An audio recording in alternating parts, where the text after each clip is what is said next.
Nurse friend, how are you? It is good to see you again. Oh, if you've made it this far in the series, I want to start by saying this. You've been doing a lot of internal work. We've talked about downtime, we've talked about rest not working, about our nervous systems, about recovery itself not being linear, and about needing more than sleep. So today, we're not going to open anything new. We're just going to talk about how to protect what we have left. Protecting your energy isn't about becoming less caring. It's about becoming more sustainable. And for nurses, that's what really matters. So, what does protecting your energy actually mean? When people hear protect your energy, it can sound really unrealistic. It can sound very vague. So let's be clear. Protecting your energy does not mean never being tired, never being affected, never caring deeply, or becoming distant. Protecting your energy means not leaking your energy everywhere. It's about not giving it or spending it unconsciously. It's not about sacrificing for things in your life that don't give anything back. We have to understand that your energy is finite. There is a limit to your energy. And nursing often teaches us to spend our energy like it's unlimited. This episode is about learning how to stop doing that. Many nurses assume energy loss only happens at work, but it's not true. Energy drains, they often show up in very subtle places,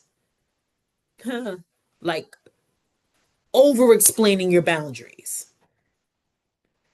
replaying different shifts in your head, um, carrying and taking emotions that happen in work outside of work. It can look like saying yes when your body is really saying no. When you learn to stay silent just to keep the peace. It's about carrying responsibility that isn't even yours. None of these things make you a bad nurse, but they do make you a conditioned nurse. And being aware of what that looks like is our first layer of protection. So understand, and this is really important, you don't just need more time off, you need less energy wasted and less energy leakage. You can have days off and still feel depleted if your energy is constantly being pulled in multiple directions. So, protecting your energy isn't about controlling your schedule, it's about controlling what you emotionally engage with. And sometimes rest fails, or you fail to rest because it's not because you didn't rest long enough, but because you never stop giving. You're constantly giving.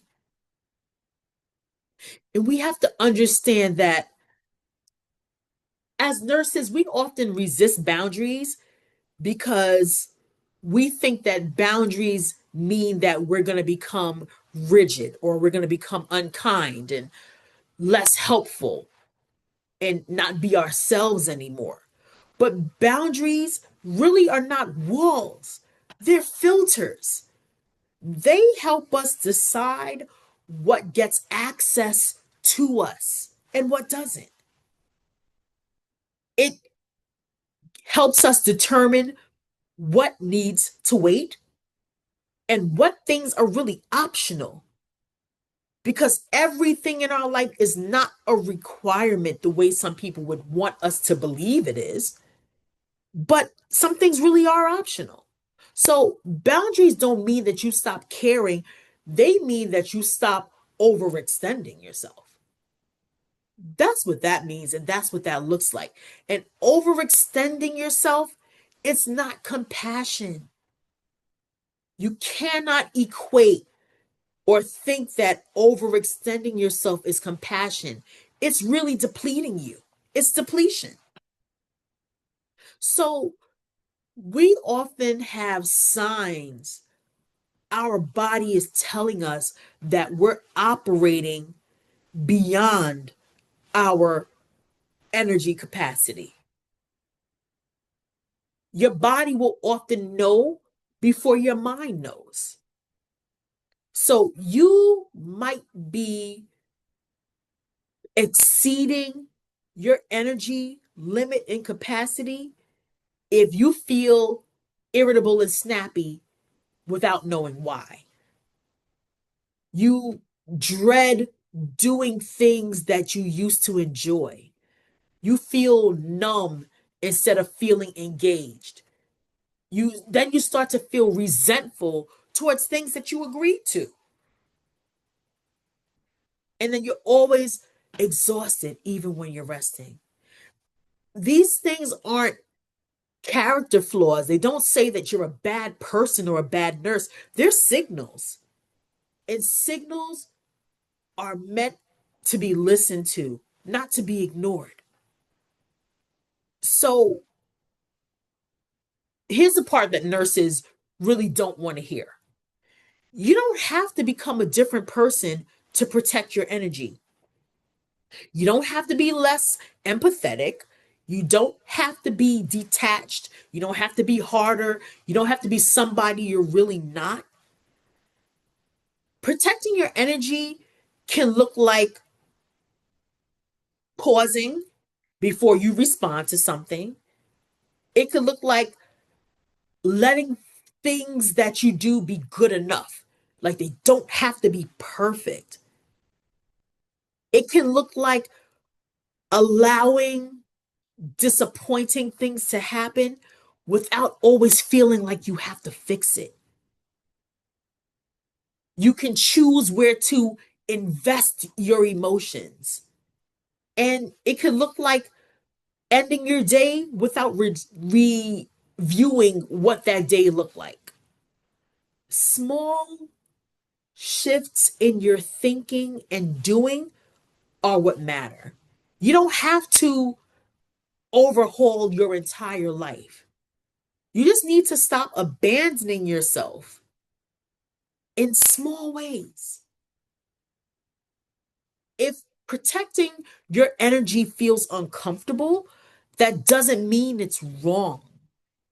It just means that you are used to giving without having limits in place.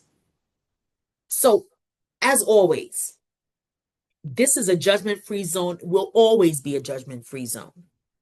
But before you go and before I end this episode, I want to leave you with this thought. What would you change,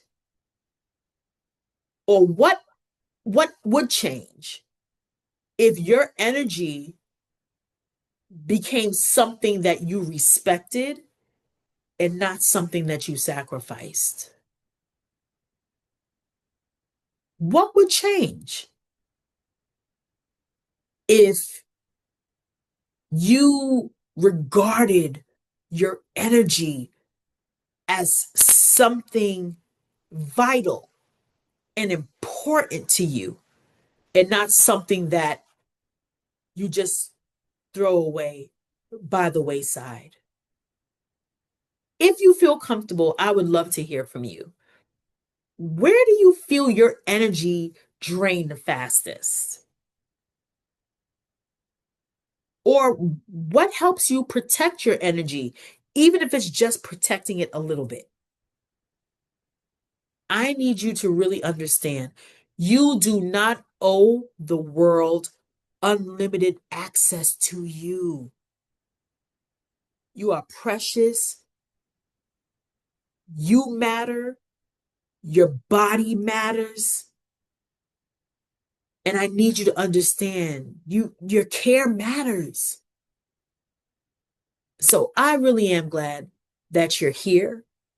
And I look forward to engaging with you. And remember, I'm going to be back again tomorrow doing this again. So until then, friends, please be gracious to yourself, be kind to yourself, be forgiving of yourself, and take care of yourself. All right. So I will see you guys again. Take care.